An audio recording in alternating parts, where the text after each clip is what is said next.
आपका एक बार पुनः इस व्यंजन के प्रकरण की कक्षा में स्वागत है। अभी तक हम व्यंजनों के जुड़े हुए अलग अलग प्रकार के नियमों को देखा था।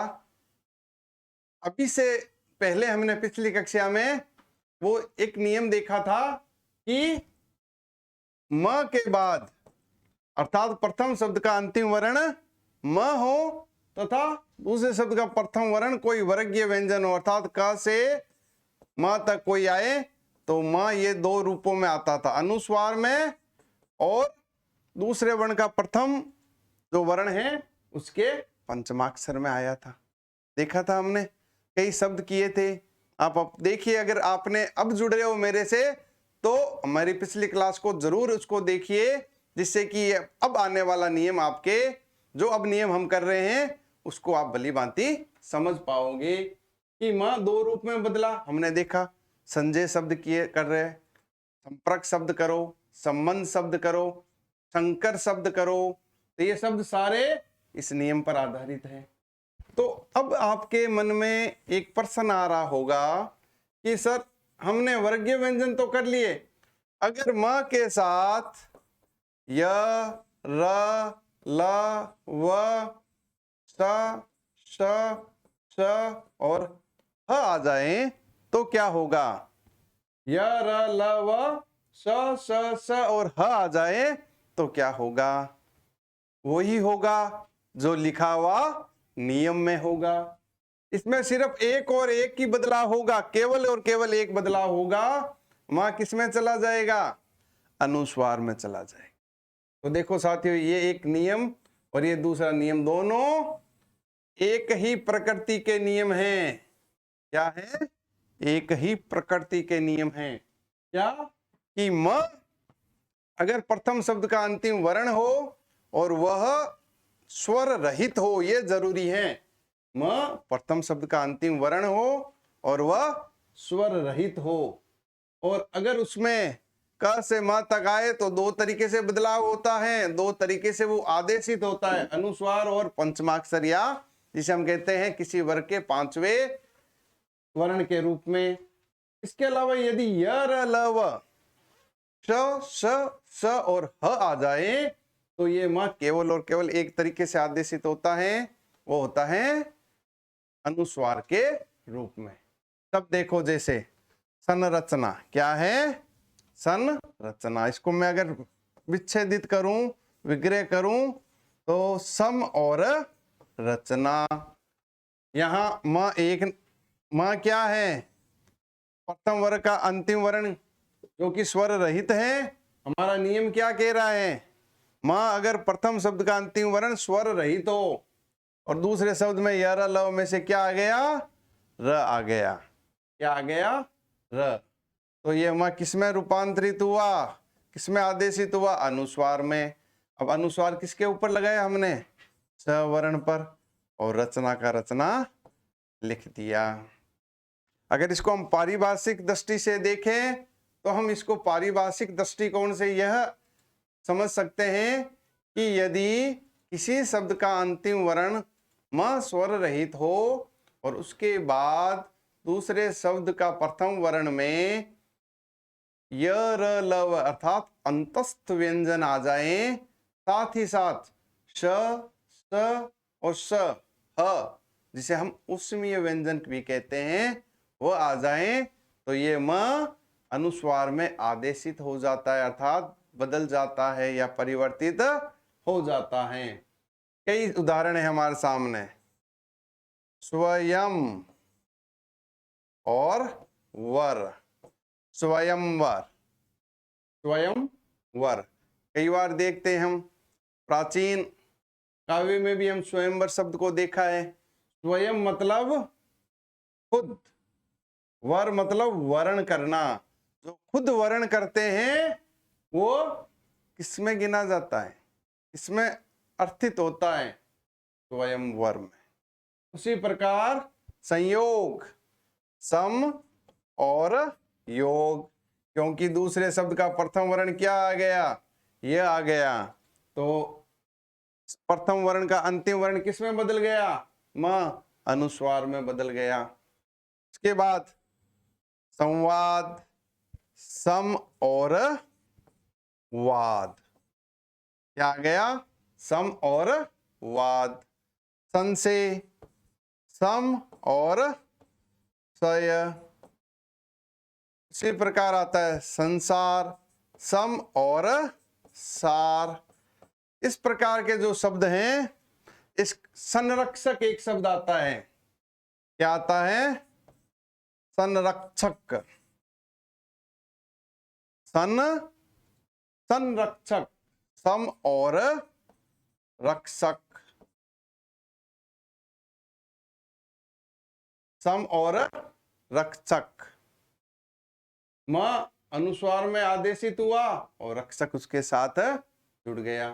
तो इस प्रकार के जो शब्द हैं, अगर आप इसकी पहचानने का एक तरीका ध्यान रखना कि अगर आप किसी शब्द के ऊपर अनुस्वार देखो और उसके तुरंत बाद वाला वर्ण य, र, ल, व, स और ह में से कोई एक है, तो आप अधिकांश उसका विग्रह सम और वो पीछे वाला जो वर्ण है उसके शुरू होने वाले शब्द से कर सकते हो। अगर आप इस नियम को भी भूल जाओ तो इतना ध्यान रखना कि अनुस्वार होना चाहिए और अनुस्वार के बाद कोई अंतस्थ व्यंजन या उसमें व्यंजन आने चाहिए। तो इस प्रकार के शब्दों का हम विग्रह इस तरह से करते हैं। और इनमें प्रश्न जो पूछा जाता है, इसमें अलग अलग भेद नहीं होते व्यंजन संधि के साथियों। इसमें सिर्फ ऐसे ही पूछा जाता है कि निम्न में से किसमें व्यंजन संधि है। यहाँ पर कोई शब्द दे देंगे, इसमें कौन सी संधि है, उसमें स्वर, व्यंजन, विसर्ग या स्वर का एक दो भेद साथ में विकल्प के रूप में हमें दे दिया जाता है। तो इस प्रकार के सभी शब्दों में हम कौन सी संधि देखेंगे? व्यंजन, क्योंकि व्यंजन का व्यंजन से मेल हो रहा है। यहाँ क्या है? व्यंजन है। यहाँ क्या है? व्यंजन है। तो मैंने व्यंजन संधि शुरू कराई थी, उस समय आपको व्यंजन संधि किस तरीके से की जाती है या होती है, वो नियम मैंने आपको शुरुआत में बताया था। अगर आप इसी कक्षा में मेरे साथ जुड़े हुए हो तो पीछे जो मैंने कक्षाएं ली हैं उनके जो स्क्रीन में आपके वीडियो देख पा रहे हो तो वो जरूर देखिए, जिससे कि आप एक निरंतरता में व्याकरण का अध्ययन कर पाओगे और उसको पूर्ण स्वरूप में समझ पाओगे। इसका आप अगर स्क्रीनशॉट लेना चाहो तो ले सकते हो।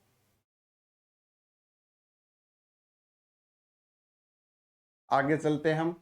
यहां तक समझ आए? दो नियम जो हमने किए थे,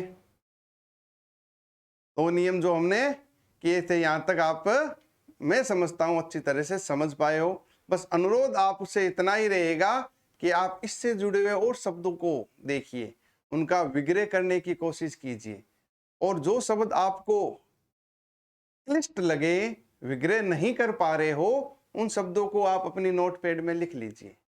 और फिर हम इन सभी प्रकरणों को समाप्त करने के बाद आपकी जितनी भी समस्याएं हैं उनके समाधान के लिए एक अलग से कक्षा लेकर के आएंगे। अब इसमें आगे चलते हैं। एक शब्द मैंने आपको बताया था,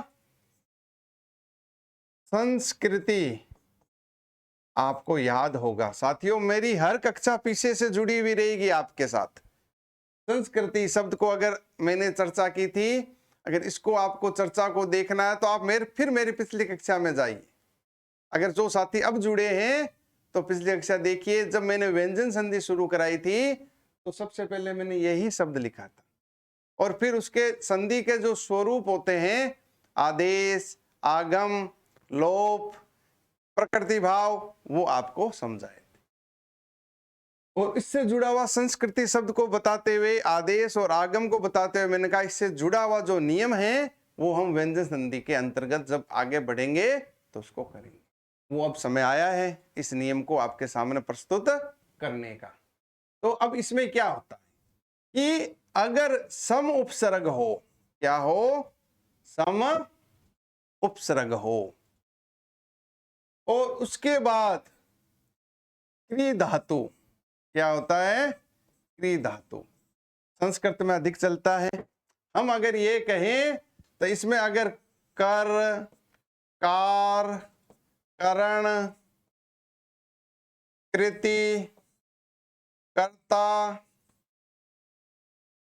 इत्यादि शब्द आ जाए, कर, कार, करण, कृति, कर्ता, जिसे हम क्री धातु से बने हुए शब्दों की संज्ञा देते हैं, वो अगर आ जाए तो ये म क्या होता है, इस म में तो अनुस्वार में आदेशित हो जाता है और उससे बाद क्या आ जाता है, दंतीय व्यंजन आ जाता है स के रूप में। अर्थात सम के बाद अगर क्री धातु आ जाए, ये हमारा नियम है।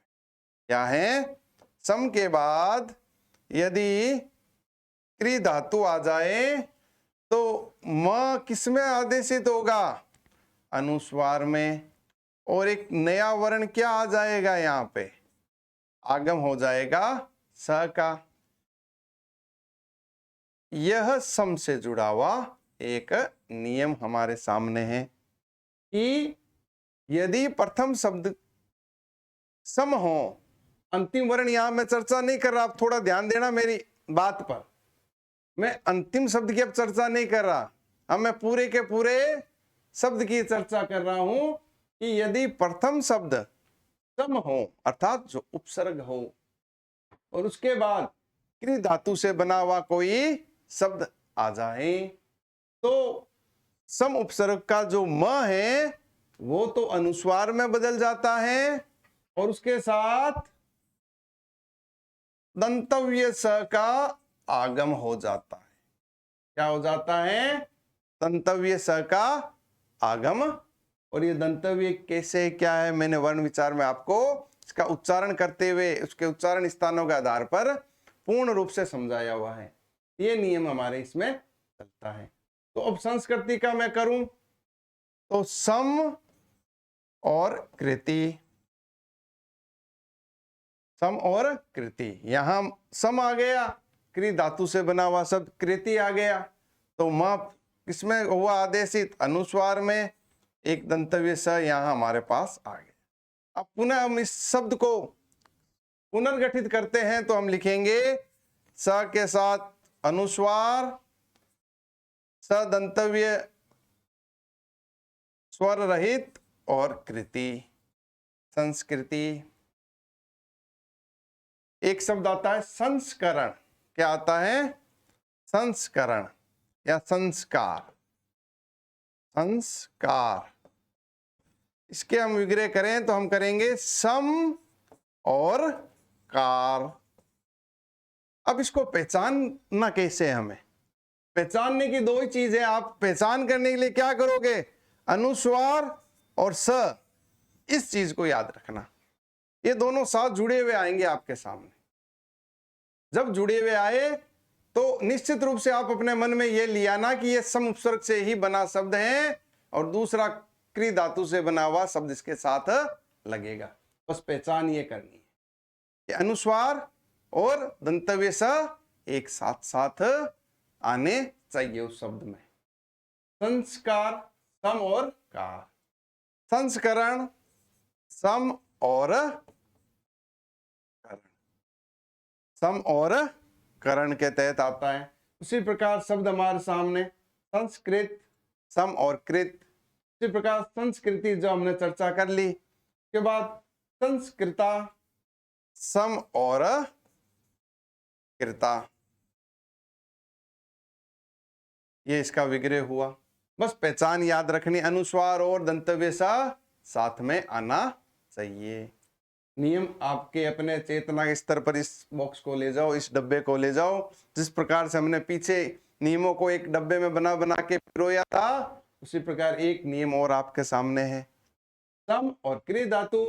और सम और क्री धातु को नीचे दो एरो करके आप देख लेना, एक अनुस्वार में आएगा और एक दंतव्य स के रूप में हमारे सामने आएगा। क्लियर, आगे बढ़े।